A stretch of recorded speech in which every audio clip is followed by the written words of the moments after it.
Hello, good morning, Mr. Verlen Larsen. Thank you very much for joining our podcast today, Lead and Scale Podcasts. Thank you very much. How you doing today, sir? I'm great, Wally. Thank you for having me on, and I'm looking forward to the visit. Wow, wow. Thank you so much. I strongly believe that this time is going to be a great time, not just for us, but for everyone that is going to watch this podcast. Um, for us, the reason why we do this is to help leaders and business owners to lead well and to scale their leadership. And we know that when the leader grows, everything grows. We also know that when the leader focuses on scaling, and it helps the leader and helps the organization to move from struggling into profitability. So today we're going to go through a lot of things together. We want to learn from your journey, and then we want to also learn from your own experience. I know you've been in business for years, and you've worked with several people globally. So we're going to just get into that conversation right away. So, but before we start, I think I would love to first ask you this question. I'm curious. You call yourself Chief Question Asker. So, if I may ask, what inspired that identity, and Uh, how does it shape the way you lead and coach today? hmm. Oh, great question. And first, I want to circle back to something that you said, which I just it resonates so much with me. Unless the leader is growing, or when the leader grows, everything grows. And I think even the opposite is true that when the leader isn't growing, a lot of time it stalls the growth for a company, me included. So back to the chief question asker question. Um, it's really not it's kind of a playful title, but also I aspire to be a good question asker and a better listener. And limited victory in that so far, but it's something I aspire to. Wow. Wow. That's interesting. You said something that is very important now, a better listener. Not just, asking questions, or just talking. There's a saying that you listen more, you talk less. And that's Hmm. very, very critical in leadership. Listening is a skill that every leader needs to really learn. So thank you for sharing that. So what is your one turning point or your own experience as a person, as a leader that pulled you into this deep discovery and leadership coaching, supporting businesses and of course leading as a person? That's a good question, and hopefully we have enough time for me to answer it. Well, I guess because I've been around a minute, and so I've had a few turning points, but probably the most dramatic one for me, I'd say in the last at least 10 years, Wally, was an experience that I had with a tech firm. Mm, And I had been in technical side of pre-sales for a while, and I was kind of looking for more to do, more responsibility, and to just learn more, really. And so they said, well, our churn in the tech world, that means customers leaving, has really ratcheted up. And so would you like to go talk to some of those customers and see if we can save those accounts? mm, And so I said, sounds like a great challenge. Let's see what we can do.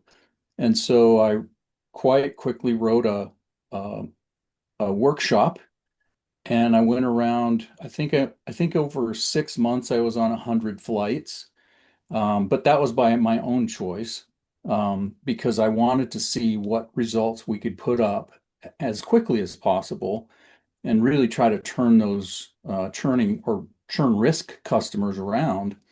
And Wally, it was the hardest thing I've done probably in at least 10 years, probably more. But it was also, I learned so much from that experience. And why it was hard was these customers weren't just thinking about leaving. Some of them were already had their hand on the doorknob and were really mad, like really mad.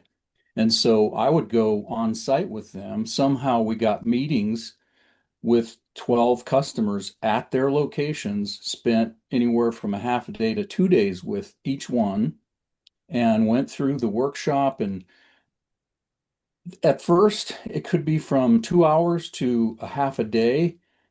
They were, I felt like they were physically bludgeoning me, punching me in the face because they were so angry. And truly, they had a reason to be angry. There were things that were failing in our product that perhaps we hadn't made the right decisions um, to make those better. And so, but what I found, and this was the learning for me, was if I listened long enough and asked more questions, for not just questions to like a grilling somebody, but rather because I wanted to know what the problems were and what was at the root of those problems. I found that if I listened long enough and reflected properly on the questions, they started to see me as an ally. Wow. And in that 6 months, 12 customers, we saved all 12 of them. And it wasn't just me. But why it was so significant to me was because it was so hard. And there were times when I just about closed my laptop and said, I'm afraid it's too late. I don't think I can help you. But I kept my mouth shut. I was already there. I'd always already spent the money for the flights and stuff. And I just kept listening. And then I'd ask for more context. And gradually I would earn their trust back. And earning trust back is difficult once it's lost. Yeah. And so gradually I would. And then, so that was just, and we did, we saved, we re-signed old business and signed new hardware and things like that.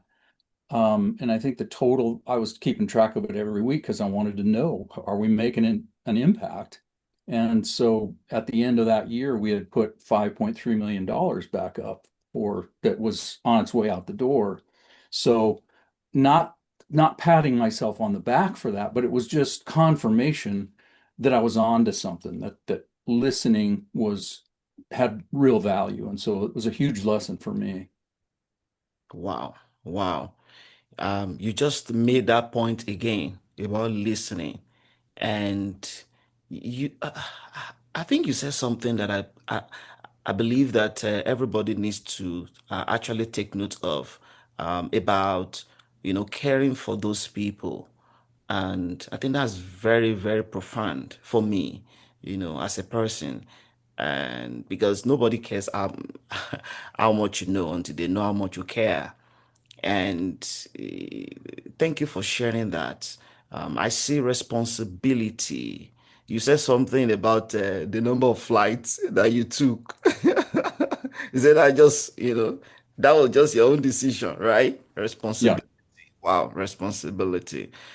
Taking that step, bold step, being responsible. Long time ago, I think probably like 12 years ago, I learned something from Stephen Hart Covey about responsibility.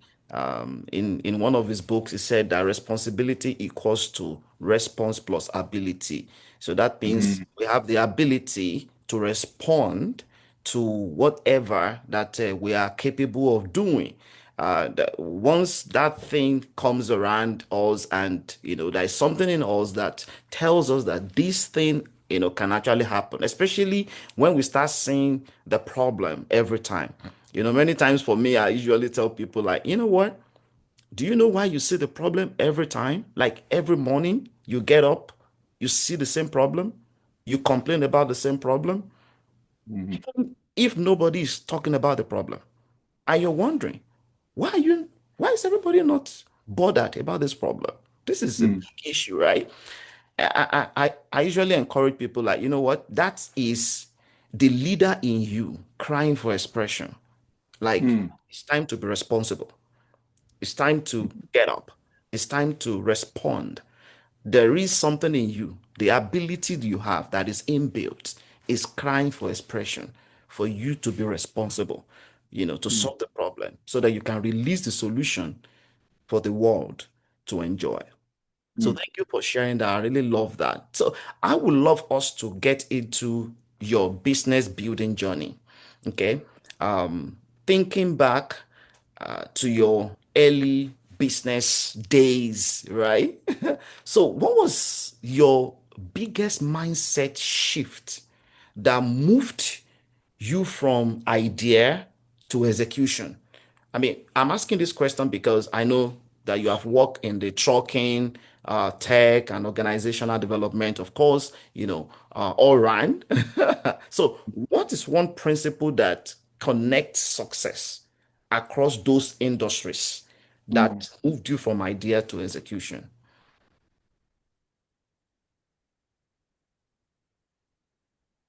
When we sense that there's a problem, Hmm. if it's in my business or your business or a trucking company, a tech firm, a pre-revenue startup, when we sense there's a problem, often it seems to me we don't investigate deeply enough to really understand it. And to your point that you made earlier, I think Dr. Joe Dispenza talks about if we just think all this, we just rehash everything we did yesterday, we're going to get the same thing today. And I think that's true of stasis in business, where you're stuck, you don't seem to move or grow, and certainly not an expert, but and sometimes it's just time, like giving yourself time and space to reflect and try to understand a little deeper. That's kind of an odd way to answer that, but sometimes it's time, and I often don't. That's not my first nature to give myself time. Wow. Wow, thank you very much. Because just looking at your experience and your business journey, I just wanted, us to kind of explore moving from idea to execution because many people get stuck with Hmm. ideas. Like they have so many things that they want to do, and in fact, they just keep planning. I Hmm. want to, I want to. I want to, and they just get Me. into that, Yeah. planning mood without execution, and they desire results. Hmm. Yeah. So, Well, I'm kind of like you. I'm the poster child for what you just described, and what I mean by that is I love to research. I hmm, love to draw out ideas, um, really understand what makes everything work.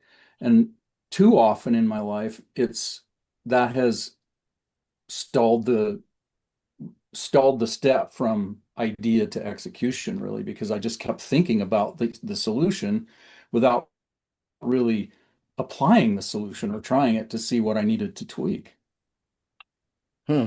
Wow, wow. I love that. I love that. So you look into what do I need to adjust? What do I need to tweak? What do I need to improve and stuff like that. For me personally in my own life, I try, I fail, I review, I adjust, and I do it again. So that's a kind of cycle that I follow in so many Mm-hmm. things. So I don't, I just believe that all things are possible, right?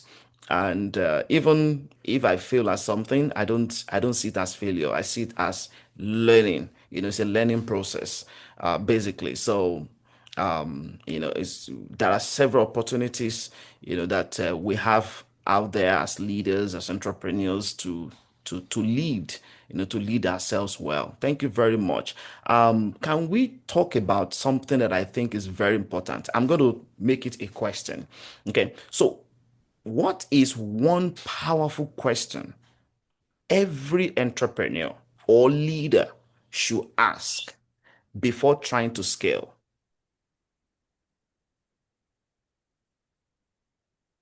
Like, That's a I that's a just, really go oh, go ahead. ahead. Sorry.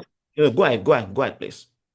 Well, I heard a manager when I was a lot younger in sales, and we were at a prospect's location, and they said, "I need this, this, and this." Hmm, Just concretely said that, and we hadn't been doing business with them. But my manager taught me a big lesson that day. She said, "Why is that important to you, to the customer or to the prospect?" And I think that's important to ask. It's kind of like the even shorter question, which is when you sort of think you're at the end of when you ask a question and somebody gives you an example or a an explanation, sometimes that little two-word question, "What else?" hmm, can really get deeper detail and then lead to, well, for one thing, the person we're talking with feels heard, like you really care about the answer. You're not just waiting to talk again. And too often in sales, I think when we see ourselves as salespeople, we sort of do that, and it's not engaging for a prospect. But if they feel like you really want to know more about their business and about their um, what they want and why they want that then you start to earn trust. yeah. But I think that question is also important to ask ourselves about our business. Like, well, I'd like to have, $1 million a month in sales. Why is that important to you? Hmm, What would that look like for you? And then if you can answer that, probably you're on your way to better execution and scale, I hmm. guess. I don't aspire to $1 million a month. I don't need that. But some people do, and that's fine. Wow. Wow. Thank you very much for that. And I believe that it's important for every business person to understand the power of sales. I mean, you just shared sales 101 curriculum now about the power of listening and then making sure that you really care about what the client really wants, focusing on the value. Nobody cares about your processes. They want to know what am I going to get out of this, before they Mm, care about, okay, how are we going to do it? The first thing is the value. They want to see the value, the ROI of what you really want to give to them. All right. If I go to a car dealership now and I want to get a car, right? And for me, before driving to the place, I mean, I've done some research. Sometimes maybe you get there and then you kind of get to know more things about the vehicle, right? But there is a purpose for going there. There is a reason for going there. There is something about this vehicle. I have value that I've placed on the vehicle. So if I get there and you want to sell me something else, you need to really show me the value and the benefit. And it needs mm, to fit in with my own expectations. And if that cannot solve my problem, I won't go for it. So confused clients don't buy. So right. there must be clarity, basically, in everything that we do in entrepreneurship. So thank you for sharing that. I want to really get into leadership conversation here, vision and systems, because these are very critical things for entrepreneurs and leaders at all levels. So, as a leader, how can leaders translate vision into systems or habits that actually work day to day? Hmm. What do you think? That's that question is near and dear to or the answer to that question is near and dear to my heart. I don't know if this is wisdom for all leaders, but it certainly has been helpful for me, um, especially in the idea to execution steps. But the first thing I need to do is understand either the problem or the process or whatever it is. And the easiest way for me to really understand it myself, but also whether that's in my business or another business, is to draw it out. So whether that's process flow charts, or I use infinite canvas whiteboards, and I'll just start drawing like sticky notes on a whiteboard is kind of what it's like. And then I can organize those ideas. And if there's flow to it, then I might, put the arrows in and things like that. But drawing it out helps me understand it better. But if I'm, for example, if I'm working with a client, when they tell me what their business looks like, let's say it's a business process, and we draw it out. And then when I bring that back to them and say, this is a representation of what I think you told me, is it accurate? And if not, where isn't it? And let's fix that so that now we have a more joint understanding of the problem. And then we can more easily see, well, what's missing here? Why is this, where's the bottleneck, or where's this broken? And so that's the first part of the vision that you mentioned for me, is to make it visual. Mhm. A second part, so that's kind of like if you're going on a trip, you want to know where you're starting out from. If you don't know that, it's going to be really hard to get where you want to go. But so that first step is kind of, where are we?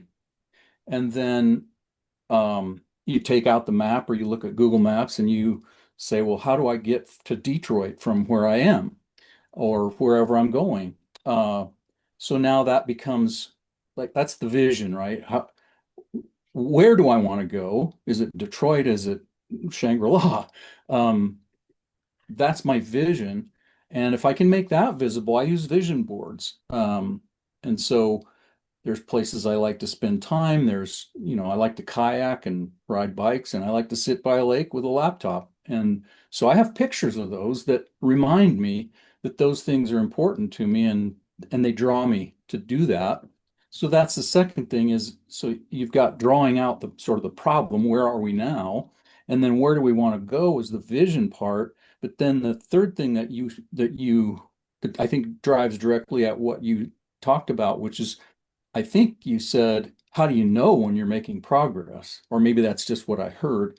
But then using some kind of a tracker, so that you know where you are, you know where you want to go, but the tracker tells you, well, am I in Des Moines? Am I in San Antonio? Where am I? So it's kind of so I use, there's a great book called the um, 12-week year. I Mm. forget the author, but it's essentially breaking down. It's like a strategic plan for a year, but it's in 12 weeks. So it's like 3 months. And so, because we have all written strategic plans, and then come fourth quarter, we take it off the shelf and dust it off, and we go, oh boy, we missed a bunch of stuff here. We better get busy. Whereas if it's 12 weeks instead of 12 months, we can wipe the slate and start over, or we can adjust. But then that sort of daily, weekly, monthly tracking, like if in sales, for example, my leading indicators are going to be, um, how many calls did I make? And then a little more context is, how'd they go? Did I get any meetings from those calls? How'd the meeting go? And if I can track that, and I see my leading indicators, and then I track that all the way to my trailing indicators, which are how many deals did you close, or things like that, then that's visual as well. I just put it in a spreadsheet and put in, well, what do I want to do today? What do I want to eat? I like to do keto and Mm. intermittent fasting. So how did I do yesterday? Here's my goal. How did I do? How did I do? And so then, if I do it right, if I do the first things first consistently, I get the results that I want. Not perfect, but at least it's visual, and I see the progress. That was a long answer to a short question, but In fact, you've said a lot of great stuff here that I think are very important. And for me, like what you were sharing about tracking your progress, right? In our organization, one of the things we have done successfully is making sure that we understand where we are. We know exactly what we need to get done, and then we have a roadmap, a clear plan to get there. And then we know who exactly needs to do what. And then why are we doing it? So we understand the how, we understand why, we understand what, and then we have the when. So all those things are clear to everybody. And that's why I usually teach clarity in leadership. And everybody needs to understand and putting people in the right place. You don't put a cat where the dog needs to function, right? So you need to Mm. understand people's ability and then position them rightly. So all those things we actually take care of them, making sure we create systems around all those things. And like you mentioned something about tracking, putting things on the calendar and putting things on the making sure documentations are done rightly. One of the things we have also done successfully is making sure that we have things documented, right? Because what if somebody leaves the organization? We want to make sure we have all those assets documented, right? Because we've learned together, we've grown together, so we want to make sure that we don't lose all those assets. We can easily transfer those assets. They are transferable. The knowledge is transferable. So we document them to be able to transfer them and then use them in the organization to continue to train. So we have them as living documents to refine and then get improved. So these are the systems that we'll kind of put in place within our organization. And we also use the same thing to help businesses to scale, basically, right? So thank you for sharing that. I have my last question, which I think this one is important to me, right? And I know that all our listeners are going to also enjoy this, making it personal. So, if I may ask you this question, just reflecting back, what question are you currently asking yourself as a leader or as a creator? Because I know you are. Y- it's a question that I often try to either ask or answer for a prospect, but I also need to turn that question on myself, which is, what should I be thinking about for my business, but I'm not? Hmm, And for a client, for example, I have to really know their business and their industry and a lot about um, their world for me to deliver any kind of commercial insights, which is what the Challenger sale calls it. But to not ask a bunch of questions I could find out on the internet, but rather help them get to, well, okay, we're doing these things, but what should I be thinking about that I'm not? hmm, hmm. Wow. What should I be thinking about now that I'm not? In fact, for me, I call it self-coaching. Mm. Right? Coaching yourself, asking yourself the Yeah, right questions and yeah. then making sure you answer them. So, sometimes in the morning, I coach myself, right? I sit down in Mhm. my office and I'm like, okay, I have all these things that I've written down in my journal, and I'm like, okay, so what exactly do I need to do to get this done, Mm. right? Many times I start with a simple task, right? And then before I go to the bigger ones, it works for me. And Mhm. magically, I've used it for many of our clients as well. The same system, has worked for them. Mhm. Interestingly, is very practical. Another thing I try to do to myself, especially in the morning, is asking myself the question like, hey, what if I'm unable to achieve this? Then what next? What's gonna Mhm. happen? It depends on the task, that I'm working on in the day.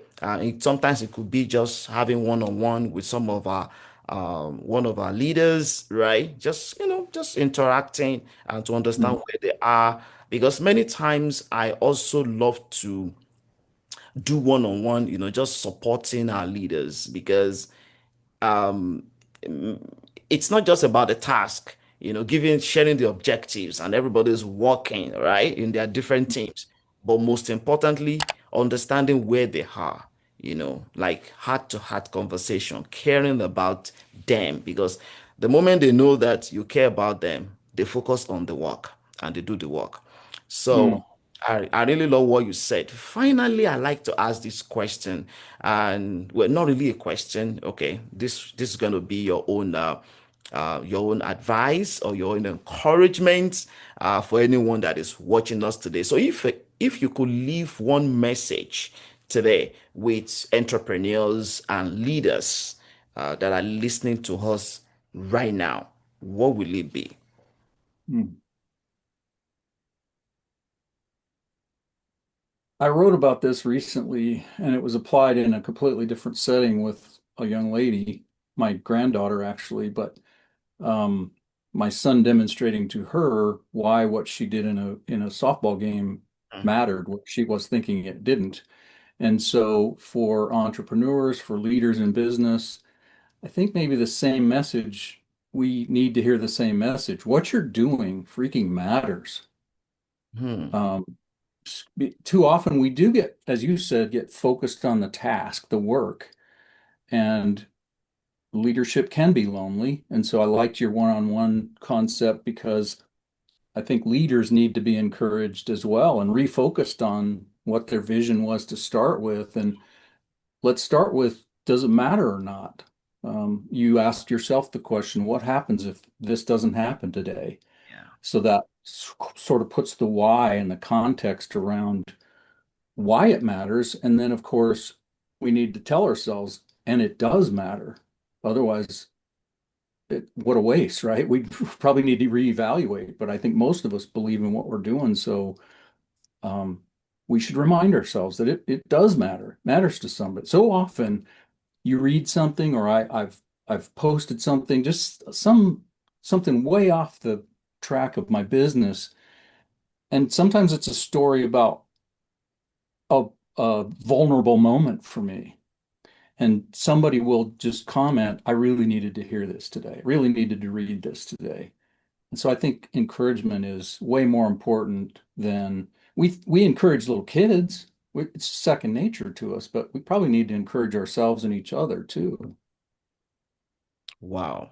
Wow. Thank you, Mr. Verlen. I think you've really added so much value today. And what you just said now is very profound, especially for leaders and entrepreneurs. What we do matter, and adding value to our world. It's not easy to be an entrepreneur, and every time I meet business owners, I say thank you to them. Especially when they are on my, on our list, of clients. I really, really say from the bottom of my heart, thank you for what you're doing, for adding value to our world. It means a lot. It goes beyond just yourself. It's not just about you. I know, of course, when your business becomes profitable, yeah, it's going to add value to you, your family, and and everybody around you. But it's beyond that. I mean, you have employed people. You have people who are on your payrolls. You're adding value to some families, and so you're adding so much value, to our world. And then, of course, you're solving the problem as well. So that's huge. Many people are seeing the same problem. They are doing nothing about the problem. They're just complaining, right? They are commentators. But you step out to do something, to take the risk, because it's risky, getting into business, right? But it's also risky not getting into business. So Yes. that's a conversation for another day, right? So you have Mm. to, determine what kind of risk you want to take. So for me, I really, really love what you said. Thank you very much for your time today, Mr. Verlen. I really, really appreciate your experience. I appreciate, the nugget you've shared, right? And I know that this is going to help someone. It's going to encourage a leader out there or a business owner out there. So briefly, I just, I love to do this. Can you just share a little bit about yourself? If anybody wants to reach out to you, or if they want to get to learn more about you, can you just share a little bit about yourself and then maybe any of your contacts if people want to reach out to you? Sure. My LinkedIn profile is probably the most complete picture. It also has all my contact information. I'm always happy to jump on a coffee chat like you and I did starting out. And it's just so, I learn so much from talking to different people, and especially when they're outside of my normal realm. Mhm. And so I invite that. I want to have, it's not my nature. I'm a little bit of a hermit. Um, but I find when I do come out of my hobbit hole and ask some right questions to the right people, I learn. And so I welcome any contact through LinkedIn. I'm on Facebook and X and the others, but rarely. So LinkedIn's probably the best place. I do have a website. It's just my name.com, verlenlarsen.com. Mhm. So yeah, I hope we can connect. And thank you so much.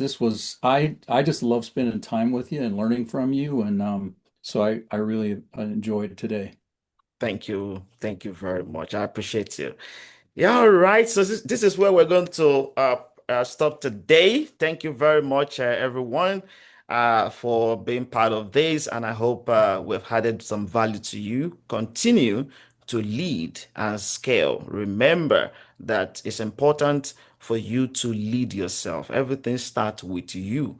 When you get better, everything around you gets better. Like John C. Maxwell said it that everything rises and falls on leadership. So you have to lead yourself, improve yourself. If you want to take yourself to the next level, then that means you need to also increase your capacity. You need to function at that next level, next level thinking, next level mindset, next level skill set. Those are the things that will take you to your next level.